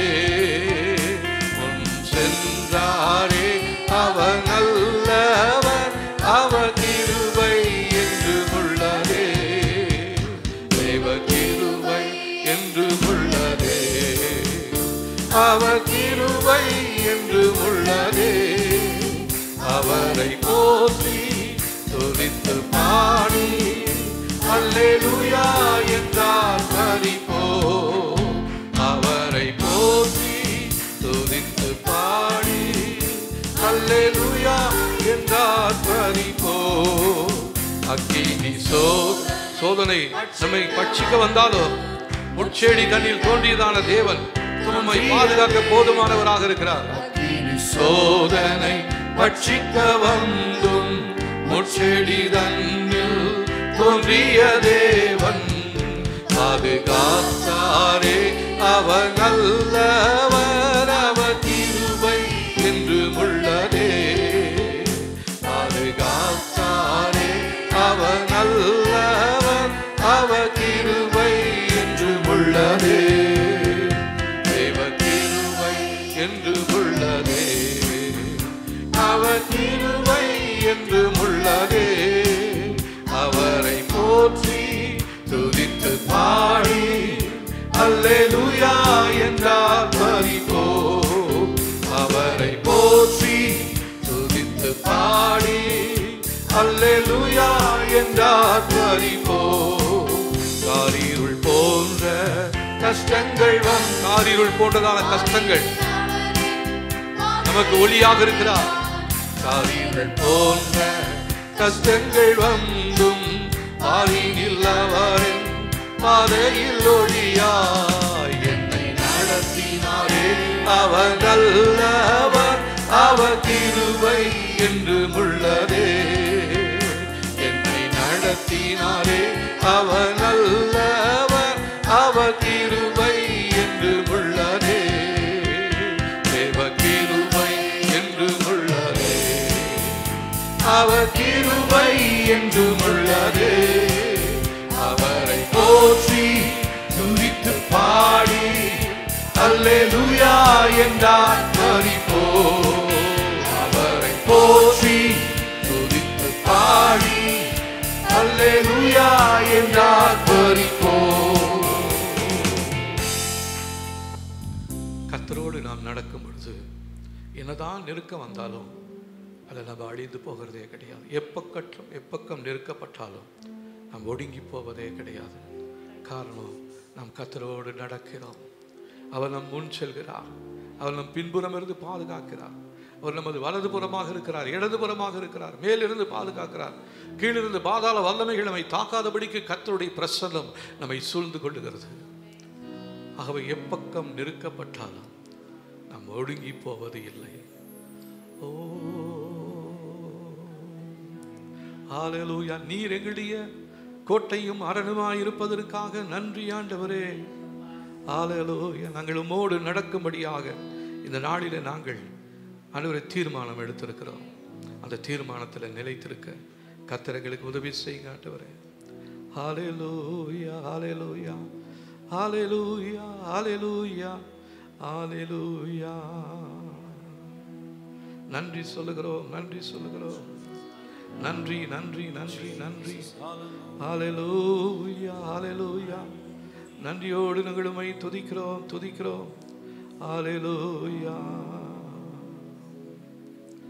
ஹல்லேலூயா. நன்றி, நன்றி. அவரை மாத்திரம் நம்ம நம்பி இந்த நாட்களிலே நடக்கும்படியாக நம்மை அர்ப்பணிக்க போகிறோம். ஹல்லேலூயா, ஹல்லேலூயா, ஹல்லேலூயா. அவரை நம்புவோம். அவர் நமக்கு முன்பாக நடக்க அவரை அனுமதிப்போம், அவரை அனுமதிப்போம், அவருக்கு இடம் கொடுப்போம். கர்த்தாவே, உங்களை நம்பி நாங்கள் நடக்கிறோம். நீங்கள் எங்களை வழி நடத்த நீங்கள் போதுமானவராக இருக்கிறீங்கன்னு சொல்லி கர்த்தரை நம்பி நம்ம ஒப்பு கொடுக்க போகிறோம்.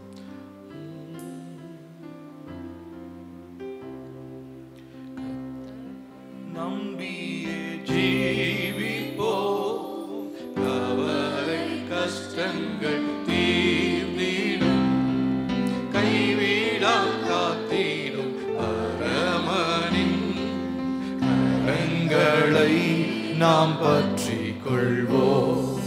கைவிடா காத்திடும் பரமனின் கரங்களை நாம் பற்றிக் கொள்வோம்.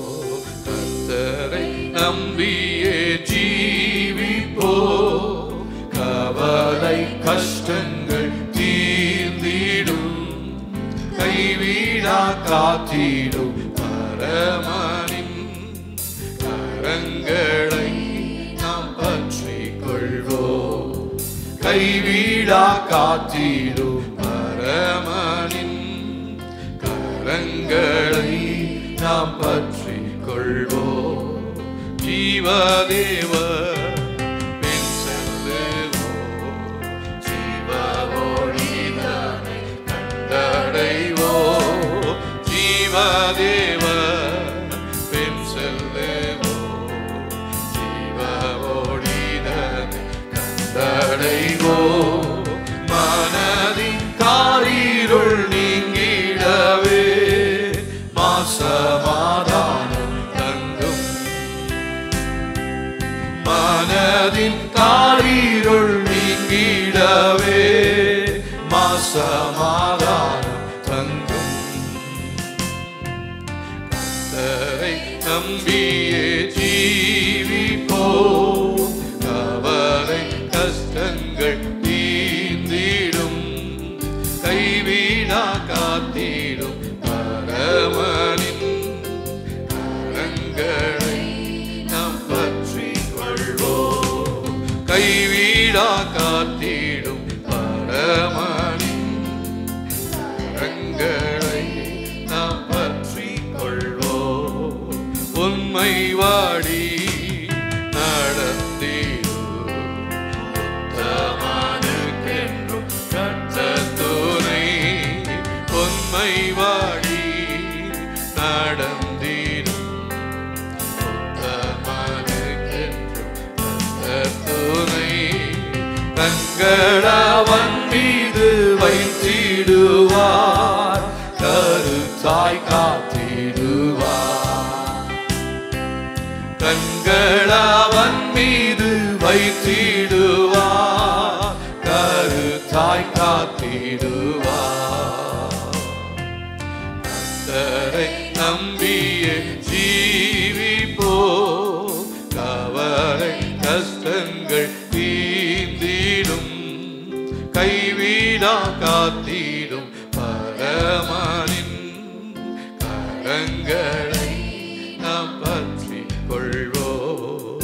கைவிடா காத்திடும் பரமனின் கரங்களை நாம் பற்றிக் கொள்வோம். ஹல்லேலூயா, ஹல்லேலூயா. உண்மையா அவரை நேசிக்கிறவர்கள் அவருடைய கரத்தில் உங்களை முழுவதுமாக அர்ப்பணிச்சிருங்க.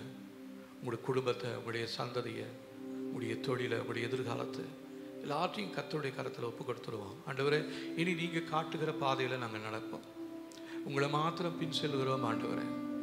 உங்களை மாத்திரம் பின்பற்றி வரும்படியான அந்த கிருபையை நீங்கள் எங்களுக்கு இந்த நாட்களில் தாங்க. இதுவரை நாங்கள் எங்களுடைய இஷ்டத்தின்படி நாங்கள் ஓடினோம், நடந்தோம். ஆனால் தான் களைத்து போய் வந்திருக்கிறோம் ஆண்டவரே. எங்களுடைய களைப்பை ஆற்றி, எங்களுக்குள்ளாக இருக்கிற சோர்வை பலவீனங்களை மாற்றி, எங்களுடைய உற்சாகத்தினால் நிரப்புகிறதான தேவ சத்தம் இந்த நாளிலே எங்களுடைய வாழ்க்கையில் கேட்பதற்காக நன்றி. எங்களுடைய காதுகளில் கேட்கிற இந்த தேவ சத்தம் எங்களுக்குள்ளாக சென்று ஒரு புதிய வல்லமையை பலனை எங்களுக்குள்ளாய் கொடுப்பதற்காக ஸ்தோத்திரம் ஆண்டவரே. ஹல்லேலூயா, ஹல்லேலூயா, ஹல்லேலூயா, ஹல்லேலூயா, ஹல்லேலூயா. நன்றி, நன்றி, நன்றி, நன்றி, நன்றி இயேசுவே, நன்றி இயேசுவே. ஹல்லேலூயா, ஹல்லேலூயா. நன்றி, நன்றி, நன்றி ஆண்டவரே. நாங்கள் இதுவரையிலும் எங்களுடைய விருப்பத்தின்படி நாங்கள் ஓடணும், எங்களுக்கு சித்தமானதெல்லாம் நாங்கள் செஞ்சுக்கிட்டு இருந்தோம். அதனால தான் எங்களுக்குள்ள சமாதானம் இல்லாமல் இருந்துச்சு. ஆனால் இந்த நாளில் நீங்கள் எங்களுக்கு உணர்த்தினதான இந்த காரியத்திற்காக நன்றி. இனி நாங்கள் உங்களை மாத்திரம் நான் பின் சொல்லுவ மாட்டேன். ஓ ஆமென். ஆண்டவரே, தெய்வ சமூகத்தில் ஒரு தீர்மானம் எடுப்போம். ஆண்டவரே, உங்களுக்கு பின்னாடி நான் போகிறப்பாப்பா, உங்களுக்கு பின்னாடி நான் செல்லுவேன். நான் இனிமேல் வேற பக்கம் திரும்பி பார்க்க மாட்டேன்.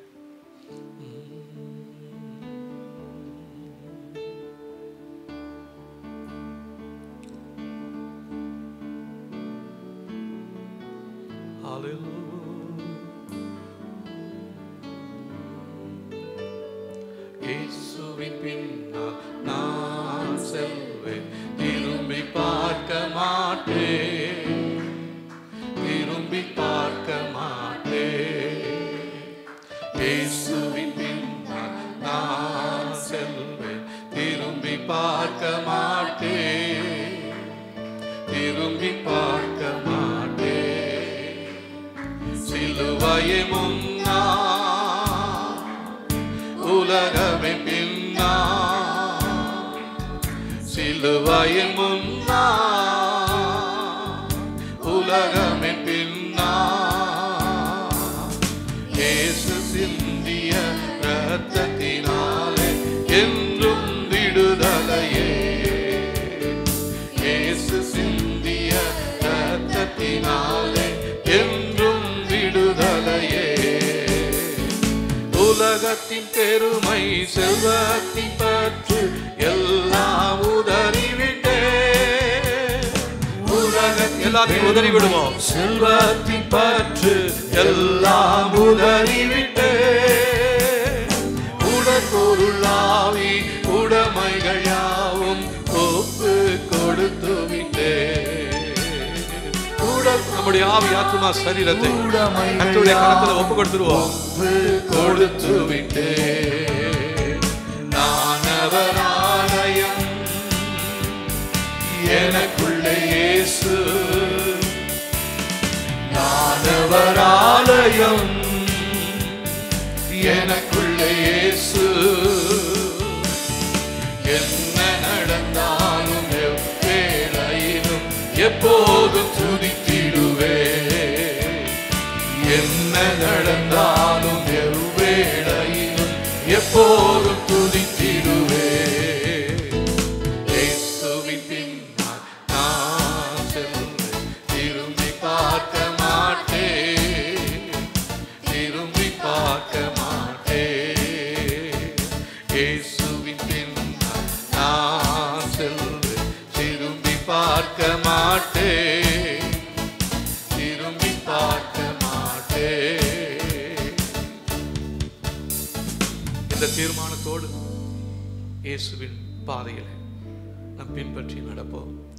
கர்த்தர் அவருடைய வருகைக்காக நம்மை ஆயத்தப்படுத்தி நம்முடைய வாழ்க்கையில் இருக்கிற எல்லா தீமைகளுக்கும் பலவீனங்களுக்கும் விலக்கி, அவமானங்களை நிந்தைகளை மாற்றி, கண்ணீரை துடைத்து தேவ சமூகத்தில் சந்தோஷமாக இருக்க தேவன் நமக்கு முன் சென்று கொண்டிருக்கிறார். ஹல்லேலூயா. ஆண்டவரே, நீங்கள் எங்களை முன்னே செல்வதற்காக நன்றி. உம்மை நாங்கள் பின்பற்றி, உம்முடைய அடிச்சுவடுகளை பின்பற்றி, உங்களுடைய பாதத்தின் அந்தவரை அந்த அடிச்சுவடுகளை நாங்கள் எங்களையும் ஒப்பு கொடுத்து இந்த நாங்கள் நடக்கும்படியாக நாங்கள் அர்ப்பணித்திருக்கிறோம். நாங்கள் எடுத்ததான தீர்மானத்தில் நிலைத்திருக்க கர்த்தர் உதவி செய்யுங்க. தொடர்ந்து ஏனோக்கை போல ஆண்டவரை உம்மோடு இணை பிரியாதபடி ஆண்டவரை, அவனுக்கு குடும்பம் இருந்துச்சு, பிள்ளை குட்டிங்க இருந்துச்சு, எல்லாத்துக்கும் மத்தியில் ஆண்டவரை அவன் உங்களை விட்டு விலகவே இல்லை ஆண்டவரை. அதே போல் உங்களை மாத்திரம் எப்பயுமே பின்பற்றி போக, எல்லா சூழ்நிலையும் என்ன பிரச்சனை வந்தாலும், என்ன பணத்தேவைகள் நெருக்கடிகள் வந்தாலும் உங்களை மாத்திரம் நாங்கள் பின்பற்றி போக முடியாது. கர்த்தர் எங்களுக்கு உதவி செய்யுங்க. உங்கள் மேலே நாங்கள் வைத்திருக்கிற கண் வேறு பக்கம் போகவே வேண்டாம் ஆண்டவரை. எங்களுடைய பங்கு நீங்களாக இருப்பதற்காக ஸ்தோத்திரம். தொடர்ந்து நடத்துங்க. இதன் மூலமாய் வருகிற எல்லா மகிமையும் இயேசுராஜா ஒருவருக்கே நாங்கள் செலுத்துகிறோம். இயேசுவின் நாமத்தில் ஜெபிக்கிறோம் நல்ல பிதாவே. ஆமென், ஆமென்.